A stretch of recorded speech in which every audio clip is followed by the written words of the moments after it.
Welcome back, everybody. In this episode, we finally get to actually assembling the cabinets. This is a project anybody can do. I encourage anyone to try this. This method simplifies the custom cabinet making process. You just got to keep track of your measurements and keep track of all your sides.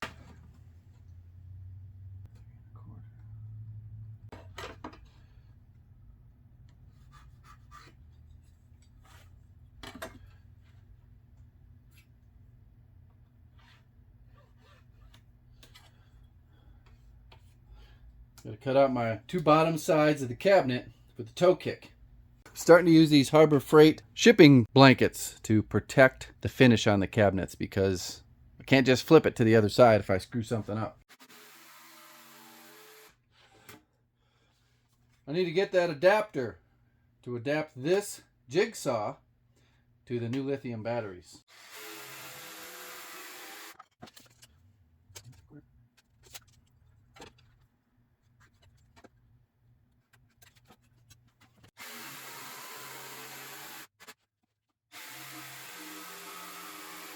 So at this stage of the game, I've already used up my room for error. There can be no more mistakes. It's time to drill pocket holes. Got to mark out on all the boards because every board gets pocket holes. Sides, backs, tops, bottoms. You don't want to drill a pocket hole in the wrong spot or else you'll have a pocket hole on a part of the cabinet where someone's going to see. Got these laid out with the bad side up. That's going to have the pocket holes. The inside is the part you're going to see. You don't want to see pocket holes.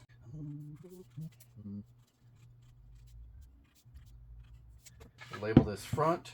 These pocket holes will go into the face frame. Keep that face frame tight to here.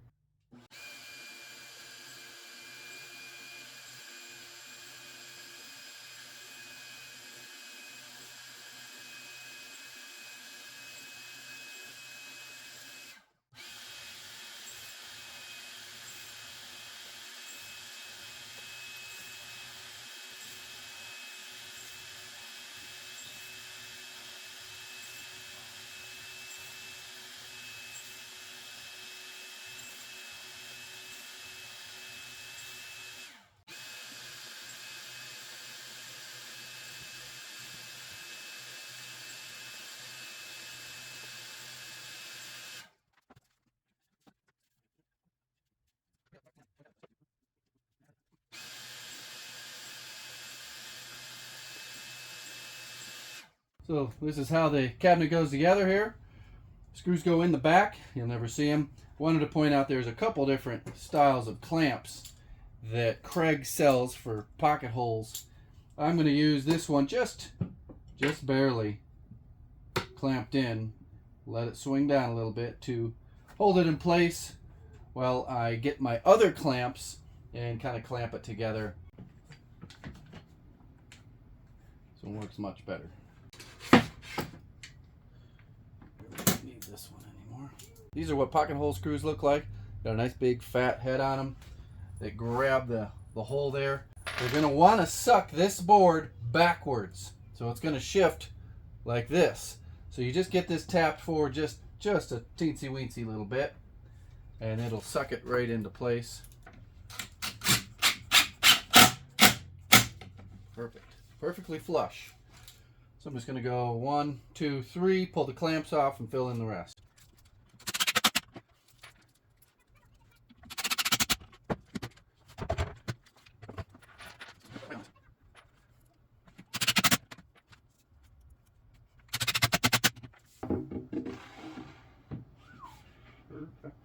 I wanted to jump in real quick and thank everybody that gave me suggestions for a new workshop compound miter saw that has like the zero clearance on the back. It's not really, they don't call them zero clearance, but tight clearance on the back. I've narrowed it down to the Makita and the Festool K-Pex. The Makita has 2 major faults. The Festool has 1 major fault. I think I can work through and repair the Makita to get rid of those faults. It has to do with the rear vertical fence. Capex, it only takes saw blades with 30mm holes. So you can't just go to a regular store and buy a saw blade. There's guys that are going to buy saw blades, having to take it to a machinist to get the hole reamed out to exactly 30mm to fit their Festool saw. That doesn't sound like something I want to do. That's my main driving force for that Makita. It's also like $700 cheaper. If I went with the 10-inch, it would be almost $1,000 cheaper than that Capex. Every review I've ever watched, at the end they say, is it worth the money? And the guy says no. It's not worth the money. It's too much money. If you've got any information or you know of a store that carries these top-of-the-line Makita compound sliding miter saws, 10 or 12-inch, drop a comment down below.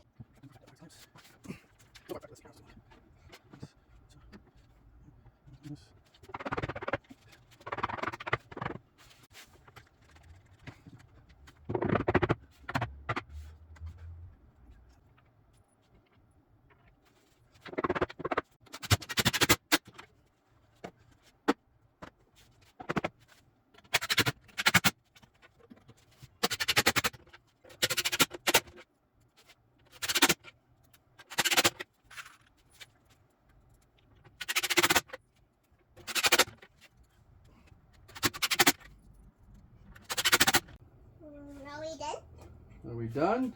I wish we were done. Does it look like we're done? No. No. What is this? That's a giant mouse trap. Can I have a hammer? Can I have this hammer? Yes. I might need it in a second though. Hey, look at that sucker. Anyway.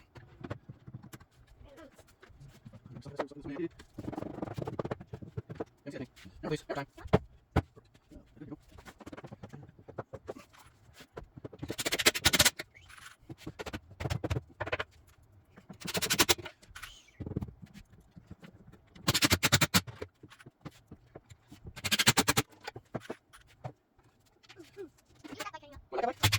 Yes, you do. You like a bite? Yeah, it's out. What are you working on? I'm making a cabinet. Cabinet. Big, giant, massive cabinet. What are you working on? I don't know. All right. That's good. Let's not that one. Looking good. Looking good. Still don't know if it's right because all these boxes that I'm building have to line up perfectly with the face frame. I do have to put in a bottom piece. I'll do that later. I'll cut that out of scrap. So at the speed of light, I'm going to do exactly what you saw me do to this cabinet, to these cabinets over here, stacked up in their piles, and get them all put together, and we'll stack them up. Every single measurement has to be perfect. Put down in the comments, is it going to work? Or am I going to have to rebuild the face frame? Am I going to have to take apart these cabinets? Am I going to have to go buy a whole other sheet of plywood to build one to the right size? We will not know until we stack them.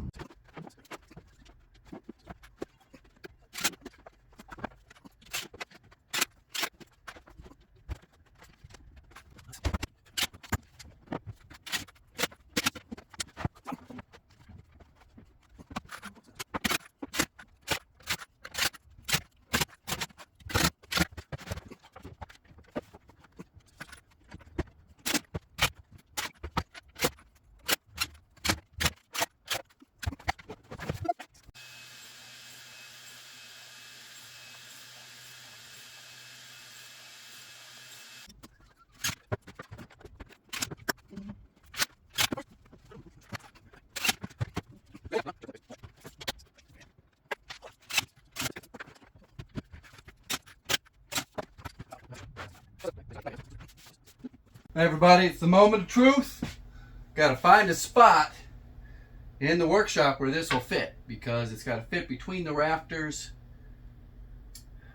and up into above the rafters with the frame. I'm hoping I can fit this in here without messing this thing up. Don't scratch it.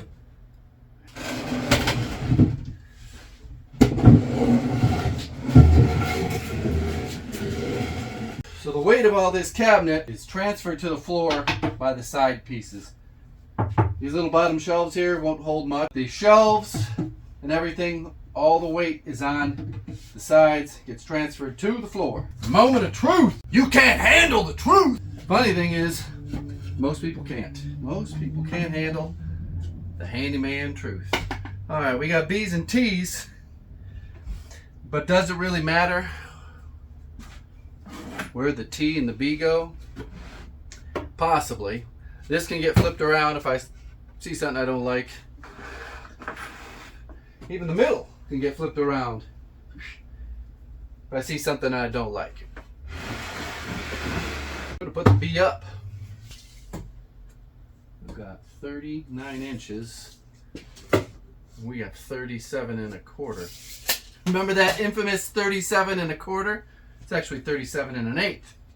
I said it enough times. Still don't know how I messed that up.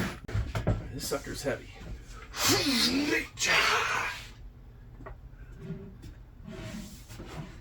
sucker is like real heavy.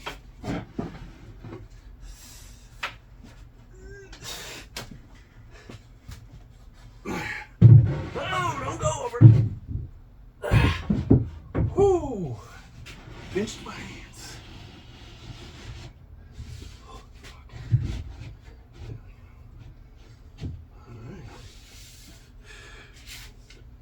Place your bets, ladies and gentlemen.